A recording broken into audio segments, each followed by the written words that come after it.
Been 5 days since I've returned from my over 40-day trip to Korea and Japan.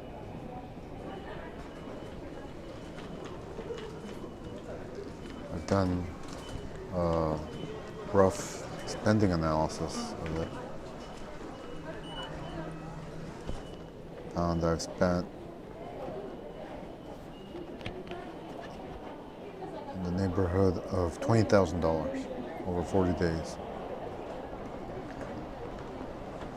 A big percent of that is because my daughter joined me for my last 2 weeks there. So we had to buy her airline tickets and kind of up the level of luxury in terms of dining out, and up the level of travel since she arrived as well. So that accounted for a large percentage of the additional spending. When I was there on my own, in fact, besides the hotel spending, which is the largest portion of the travel expenses, I was spending in the neighborhood of possibly $150 to $200 a night, maybe $150 to $250, depending on the hotel. When I was younger, I used to stay at a lot of cheaper hotels. I remember once we stayed at a hotel that was in the neighborhood of, I don't know, $18, $20 for a night. That was what they call a cockroach inn, where hot showers would cause the fire alarm to go off, and lots of sketchy people would stay there. But as one gets older, you find that you can no longer stay at such low quality inns and hotels and motels. One of the absolute things that I require is a working, functional, tolerable bath private. The cheapest places in Japan, Korea, are places where you share bathrooms with other people, whether it's a hostel or what they call a rokkan, or a guest inn, or even a capsule hotel. When you're willing to share a bathroom with others, it dramatically drops the cost of the hotel night. And I'm no longer willing to do that anymore. I'm willing to pay for a private bathroom. Secondly, I like to be in a convenient location where, like in a big city, critical things are access to the metro, subways, quick access to it, as well as access to convenience stores. Access to convenience stores is usually not a problem because they're ubiquitous.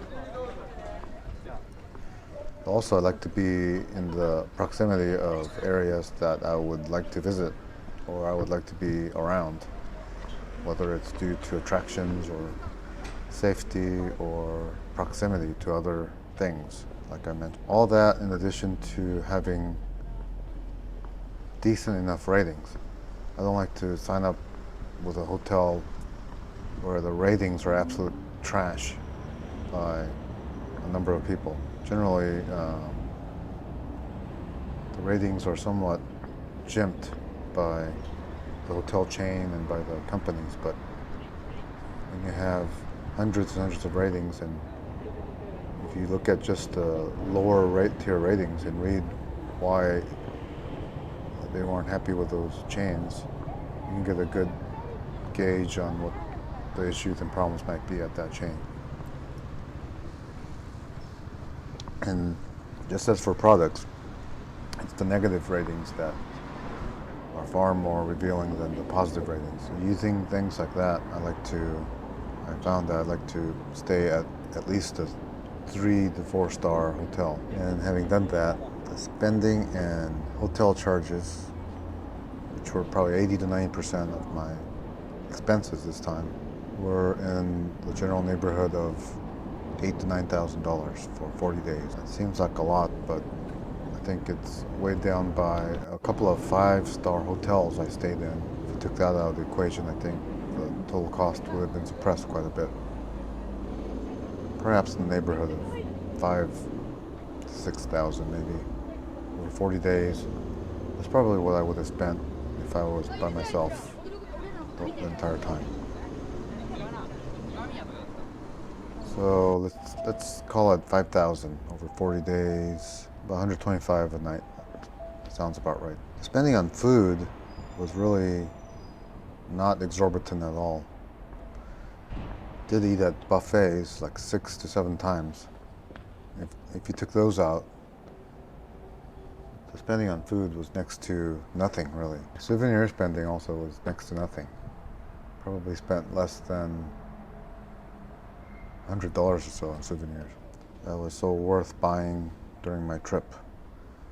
I spent most of my money, more than my souvenirs, on gifts to give to my family for various things on my return from Japan, etc., etc. So that was that. So upon my return home, I found that many things were no longer in service, were in disarray, because my wife isn't so interested in the maintenance of many things.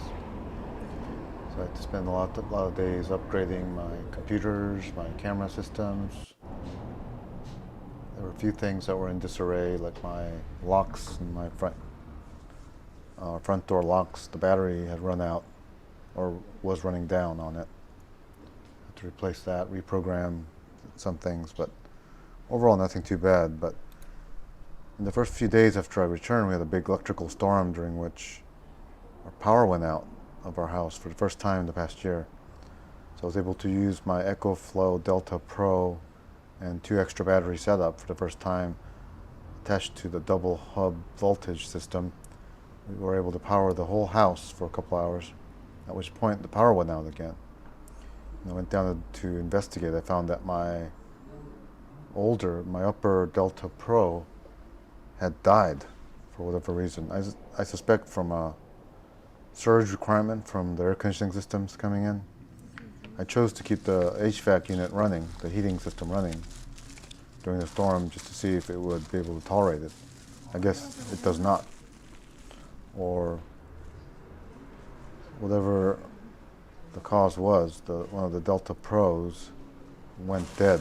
The display system and the entire system went dead from it.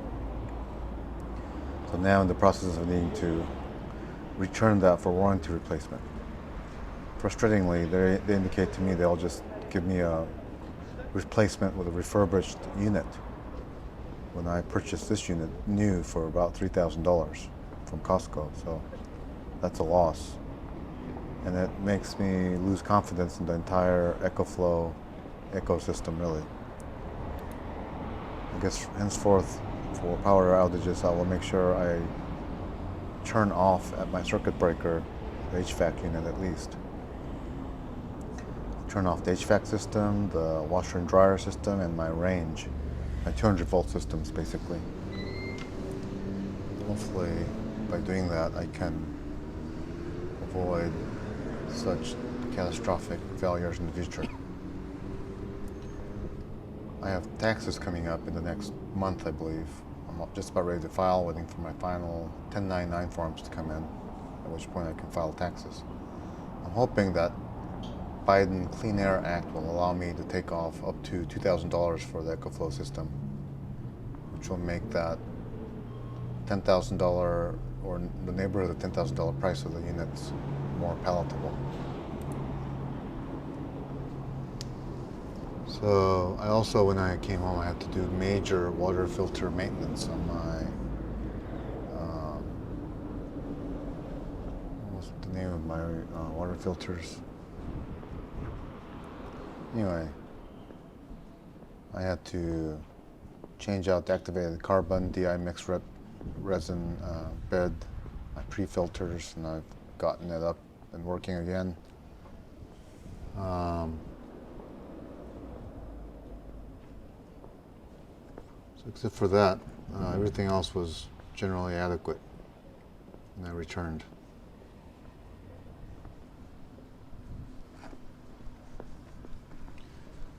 Some of my preliminary thoughts I mentioned in a previous private vlog, but there's a lot to consider, a lot to think about from my travels, visiting my family. A lot of which involved the self-realization that I may not go there ever again.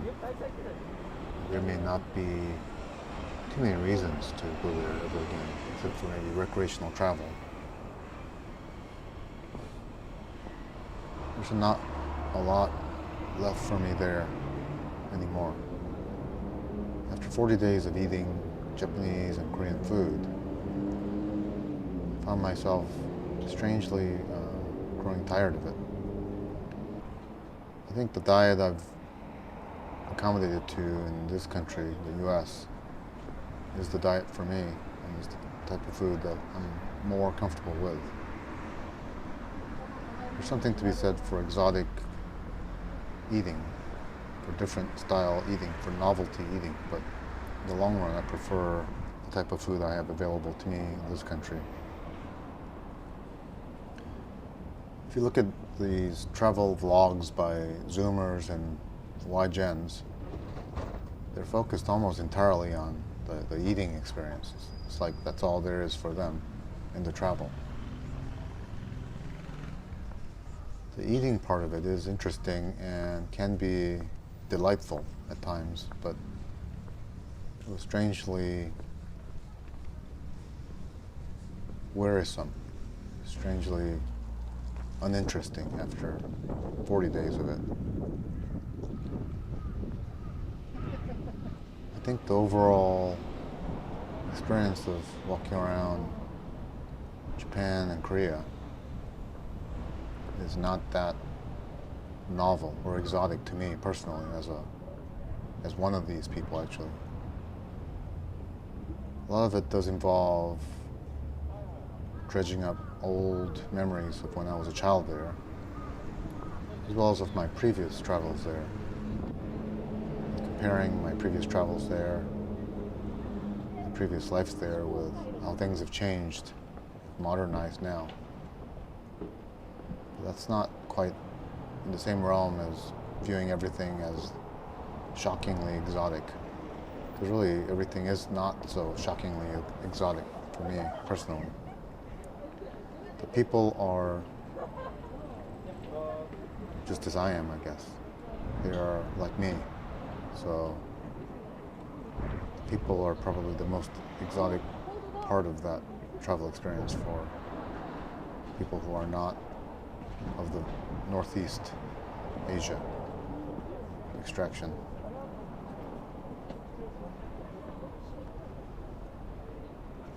So the food is of the type of food I've grown up eating since I was a child.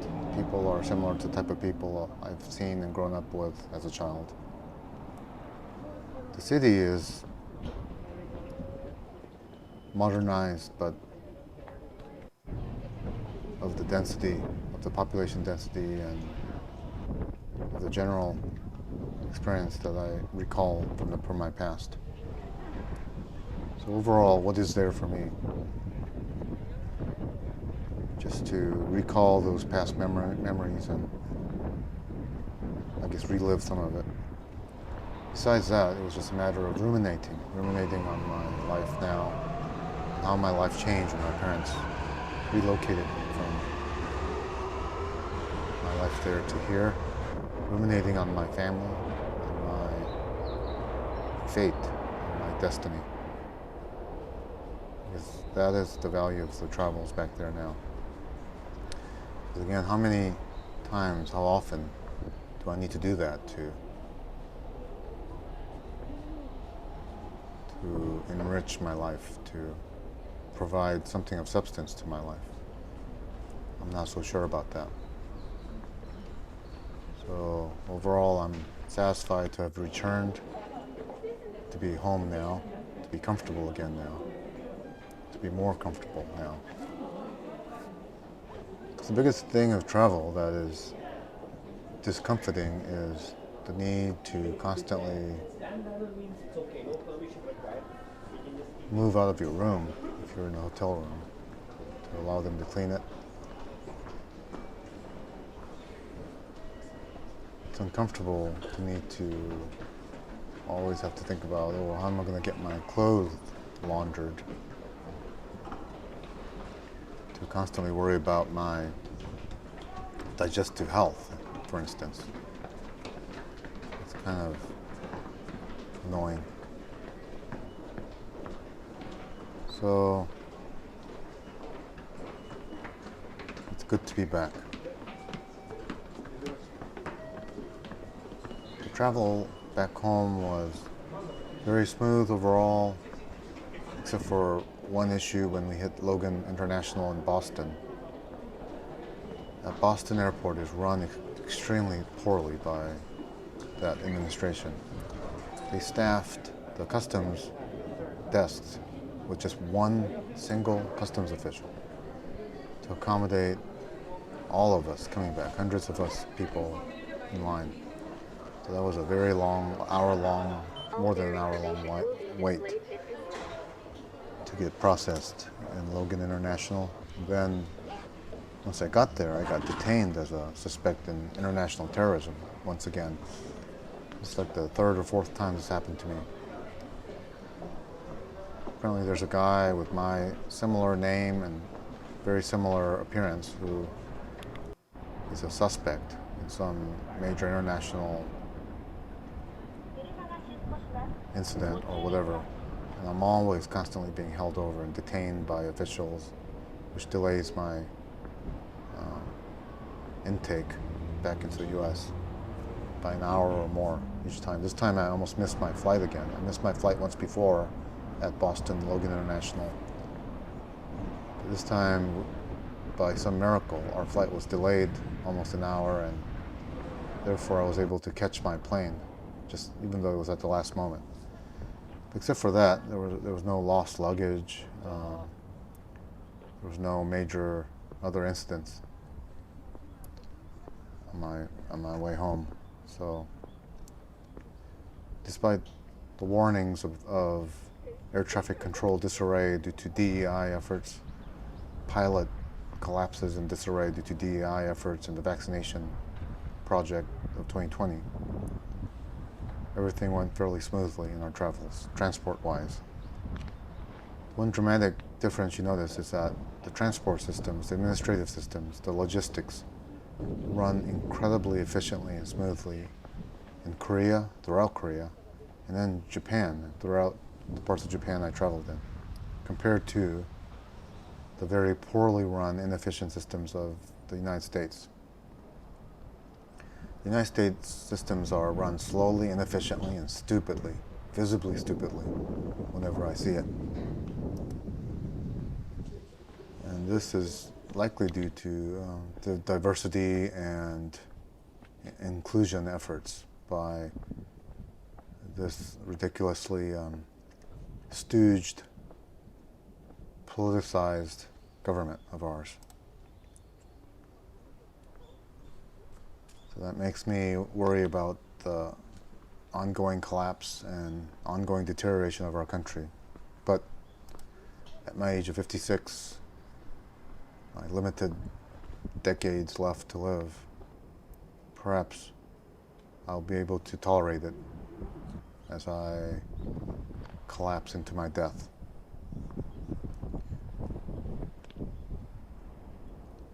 So,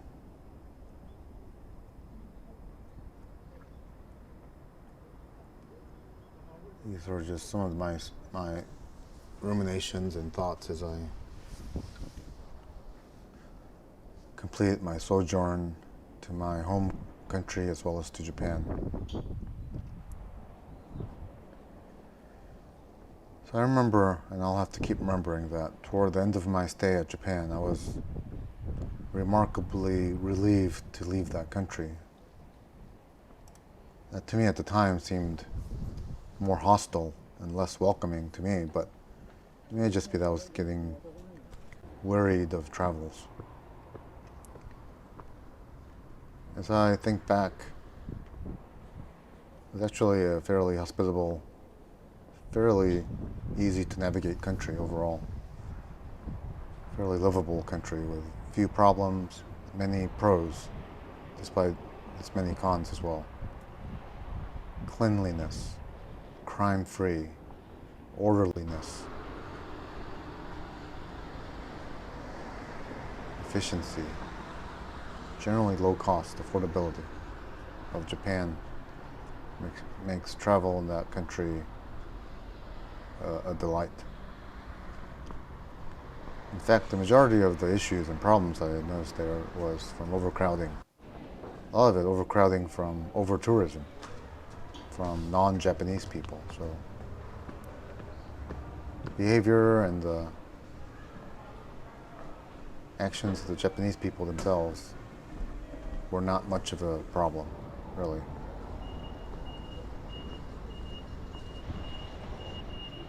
I guess if I were to compare the cities I visited, Tokyo, Osaka, Kyoto, Nara, Hiroshima, Himeji, I would say overall I probably enjoyed Tokyo and Kyoto the most. And as far as going back, I would go back to Tokyo first and foremost, more than Kyoto. Kyoto is interesting for its temples and its contrasts from Tokyo, but really in the overall scheme, there was much less to do in terms of variety in Kyoto than in Tokyo. Both were very interesting, but I think I definitely prefer Tokyo. I think a lot of the negatives that people say about Tokyo is overblown. I think there were mostly more positives and negatives about Tokyo. And I would generally spend a lot more time there than I did on my other cities if I were to replan my visit again. I would say you need a lot of time in Tokyo to really enjoy it to contentment. Felt like there was a lot more to do there than I did do there. A lot more left to do. And I can see why some foreigners, especially white foreigners, would choose to decide to live decades there.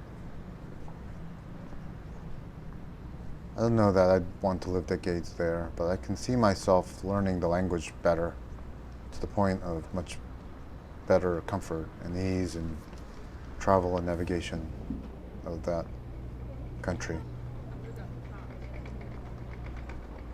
Okay. One of the things I really did enjoy there was how things were tailored to cater to singlets, to cater to people who live and go about their lives alone. There's none of the kind of ostracism or the kind of the bad attitudes that, for instance, Koreans would have toward people traveling about alone. Least of all, this includes the absence of singlet booth in restaurants like Ichiran or restaurants like Matsuya, where you can comfortably sit on your own, have nobody think negatively of you because you're by yourself. Everything has been just smoothed out. All the experiences have been smoothed out and made remarkably pleasant for singlets traveling alone. Although I think if you were traveling with someone else, if I were to go back with my wife, I think it would be even more enjoyable. Because one of the chief joys of travel is in discussions and conversations and the enjoyment of the company of others as well. I was able to do some of that with my family, of course, and when my daughter arrived. Of course, after my daughter arrived, there was much less time for me to really ruminate on my own, which I like to do, about my travels and about my thoughts overall.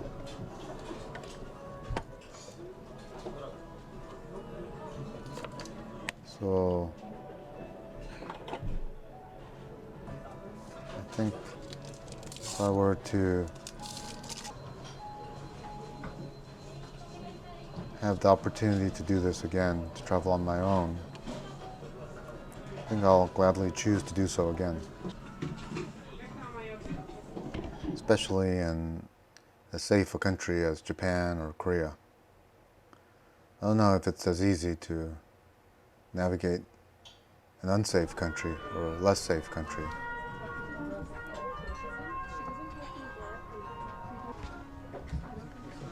Particularly as I get older, as I grow older, as I grow more feeble, probably be less able to defend myself should I be mugged or attacked.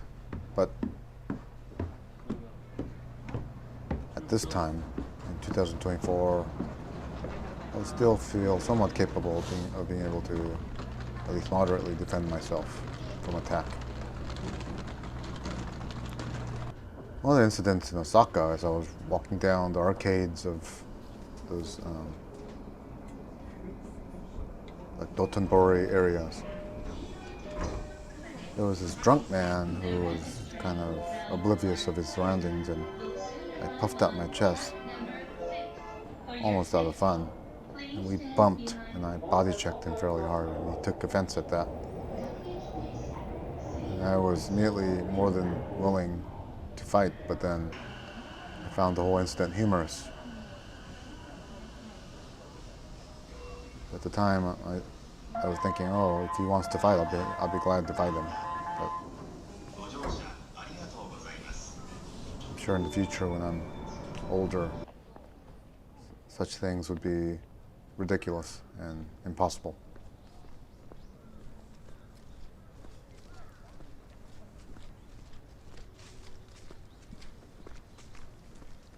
There were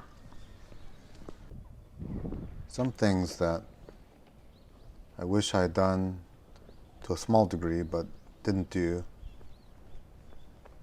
due to my autistic neuroticism. Like, for instance, I avoided the Roppongi, like red light districts or maid bars, maid cafes, things like that. I avoided, geisha shows and whatever. Mainly with the idea that I'd been to similar places before, and I knew that they were quite, at the same time, interesting. They could be dangerous, and or they could be quite costly financially. And so I ended up deciding to avoid them altogether, even though I could have easily partaken of those types of places.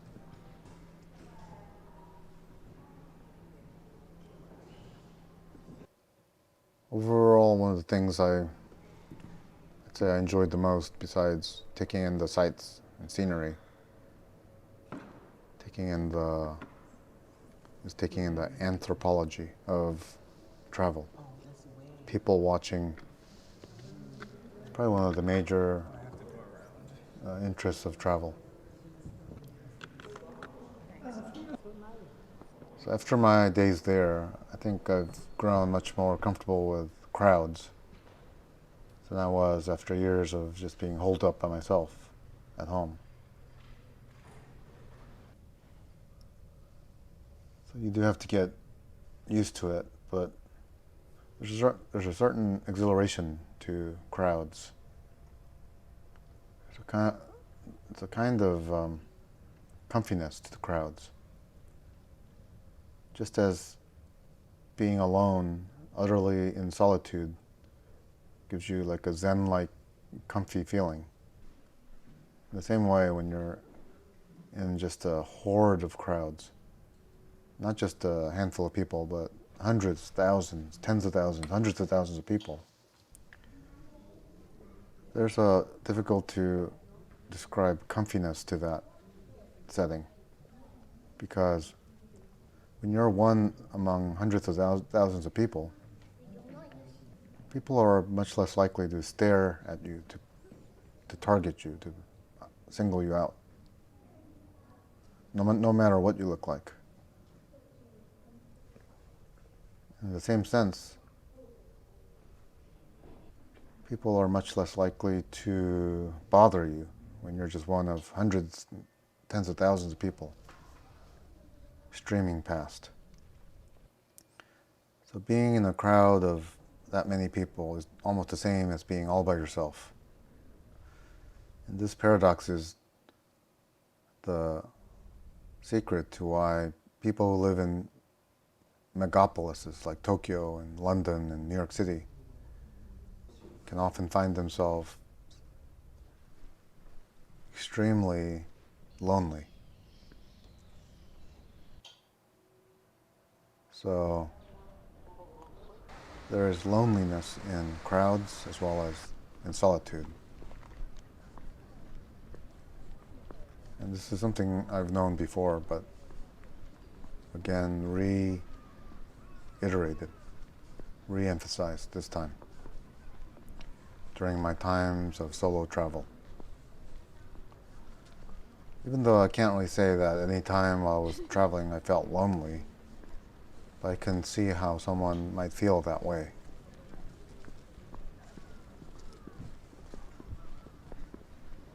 I kept myself busy because there was kind of an endless list of things I could do. Long list of things that if I didn't do, I would feel remiss that I'm wasting my time. So even after doing all the different things I did and seeing all the different areas that I did see, there was a long list of things I left unattended to that I was thinking I could do when I came back the next time. And again, at the same time, I felt like it was a little bit too much. I often would feel after a long day that I wish I could just have a day where I just sit in the hotel room and not have to leave it. Just sit there and rest. And I never did do that, even though I was thinking, oh, one of the days when I'm traveling, I will do that. I never did do that. I went out each and every day. There might have been a couple of days where I just did one or two things and felt satisfied with that, but I always did something. I always went out every day.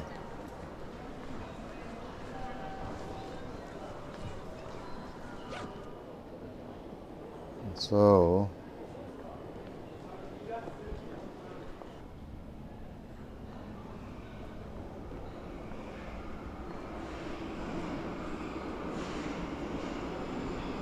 there are many discussions I've had, or I did have with my family members. Many of them were focused on demographics, demographic changes, and the state of living in a megapolis like Seoul or Tokyo. Because all my families do live in that type of situation. And they really can't imagine living in any other circumstance.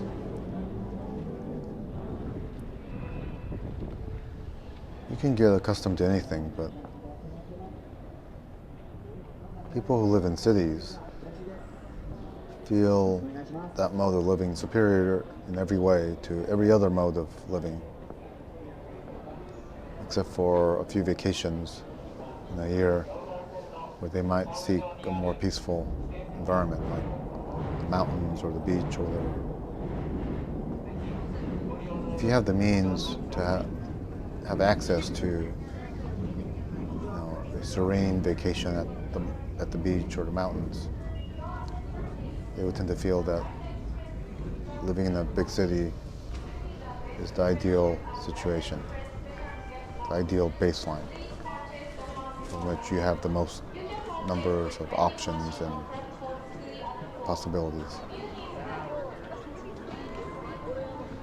So I can certainly see that style of thinking from my travels as compared to how I live in the rural hinterlands, what they call suburbia in America.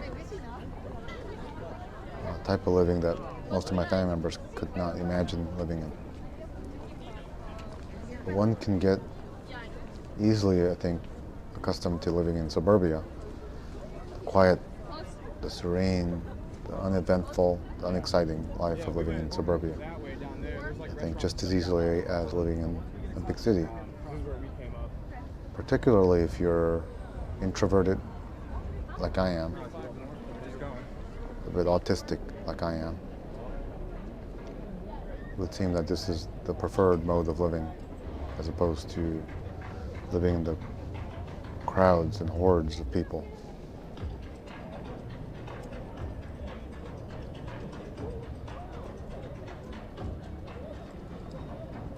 I think that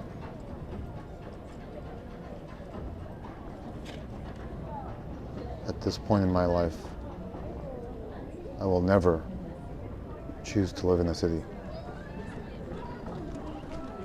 After, what is that? 50 years. 50 years, almost 50 years of living in suburbia. I have become irreversibly ensconced in suburbia, I think. The comforts and conveniences of suburbia includes, in modern times, shipping, an easy receipt of shipped items from ordering online. So whatever one might feel the need to obtain seems to me easily obtained if you're willing to wait a day or up to a week. There are only just a handful of things that I can't order from places like even Tokyo that I can't have here. But there are many things I can have here that if I were to live in Tokyo would be quite inconvenient to receive, especially large, heavy items, because of their cramped spaces and cramped abodes.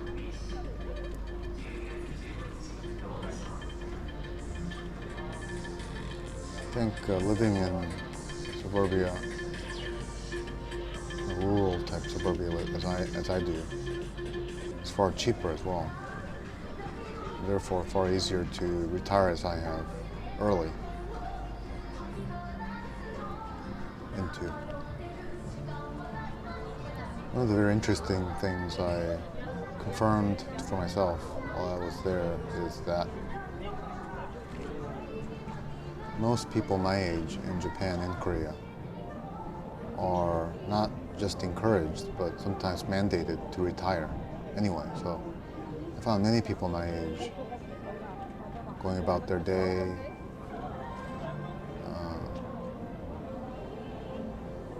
kind of without a thing to do. I could spot many retired people my age in Japan and in Korea. Some of them seemingly content, some of them seemingly stressed, probably financially stressed. Mid-50s aged people in Japan and Korea would find it very difficult to find new work that is financially rewarding. I'm sure they can work kind of mindless, low-wage jobs, like as a clerk or whatever. But I think jobs at a big company or an office or as an executive, apparently not so easy to obtain for someone my age.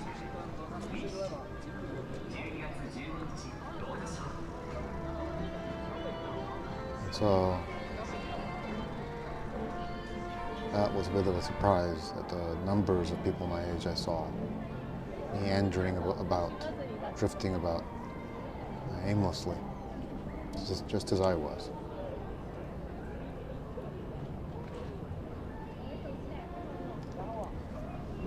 One of the interesting things that I didn't think too much about when I was there, but I thought about more now, was that overall, even in the very tourist areas like Shibuya, Akihabara, Shinjuku or whatever, tourist areas, Asakusa, there are very few non-East Asians that you run across. Despite what they say about how foreign hordes have descended into Japan and Korea and whatever, those places are still very much an ethnically homogeneous area, where it is 90+% Japanese if it's in Japan, or Korean if it's in Korea. Probably far more homogeneous in Korea than in Japan at this time due to over-tourism from China. But I think the vast numbers of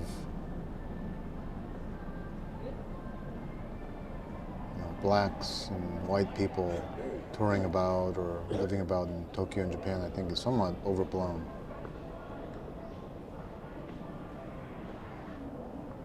You do see them, but the numbers of them are so low that when you see them, they jump out at you. Like, oh, there's a white person walking by. That kind of phenomenon. Which calls to mind that there really aren't that many of them.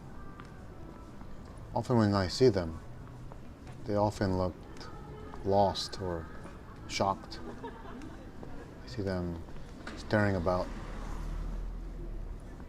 kind of amazed at what they're seeing.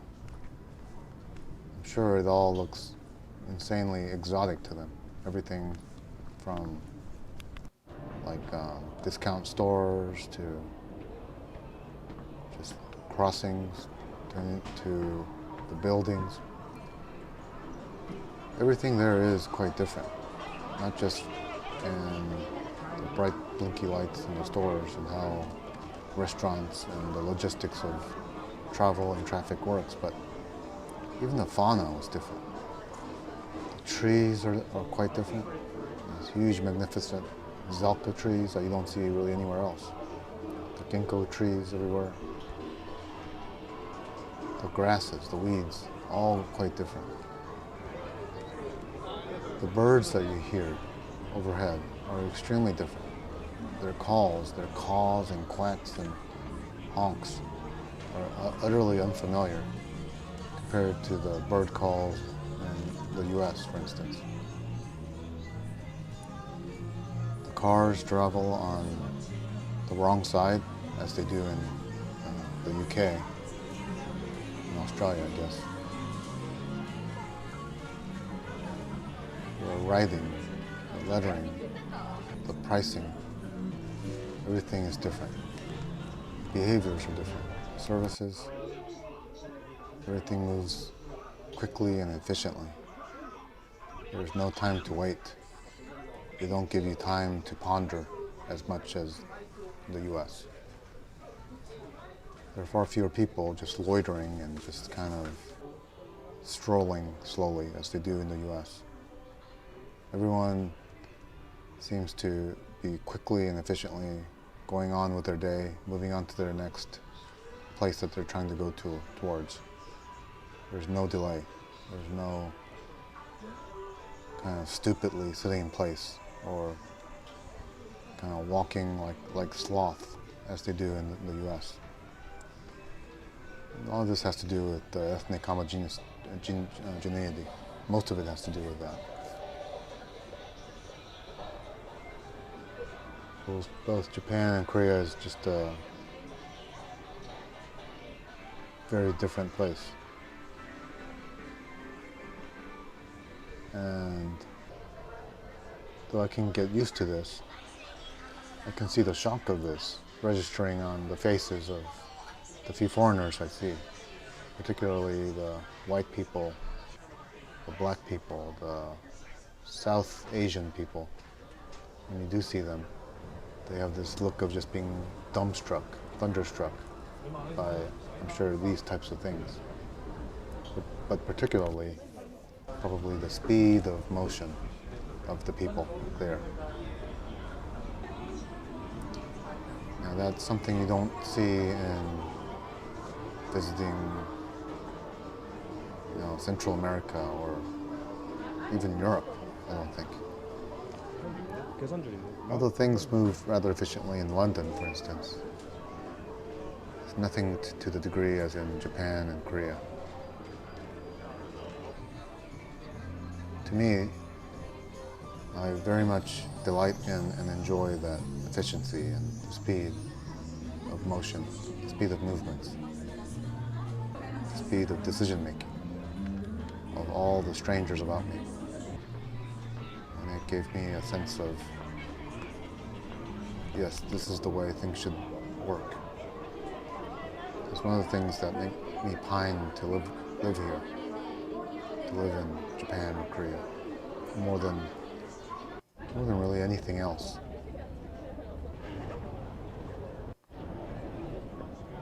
Because it gives me no frustration the way the slowness of the movements of people give me frustrations in the US and in my hometown.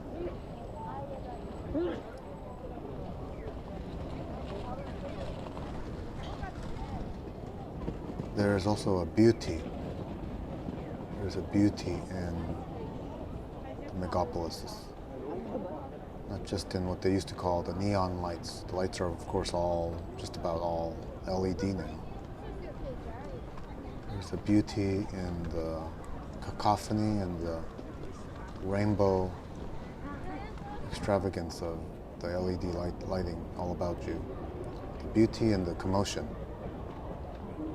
of the hordes and the streams of people milling about.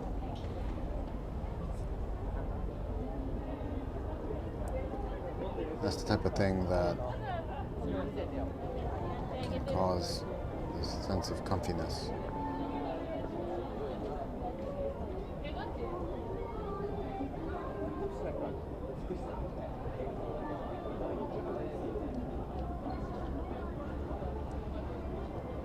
Now, I've returned to my silent suburbia. These are some of the things that I pine for again, that I miss.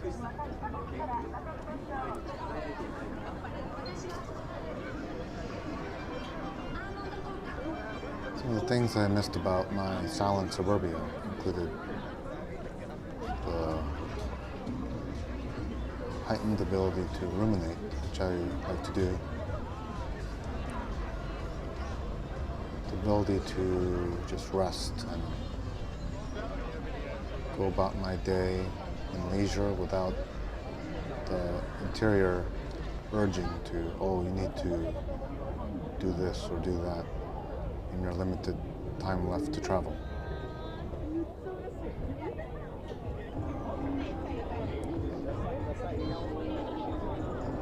So the ability to just lay back and rest and just doodle around, doing nothing in particular. Something I missed when I was traveling. Unless you're, I guess, immeasurably rich with an immeasurably long amount of time during travel as a result, So I'm talking, let's say, you decide to set down roots for 3 months, the visa limit in Japan. I think you'll always have this interior self-urging to move about, to explore, that you don't tend to get when you're at home. And so, now that I'm home, I'll do more of that, just laying about, doing not much of anything. Because this is the one thing that I was not able to enjoy when I was in the midst of my travels.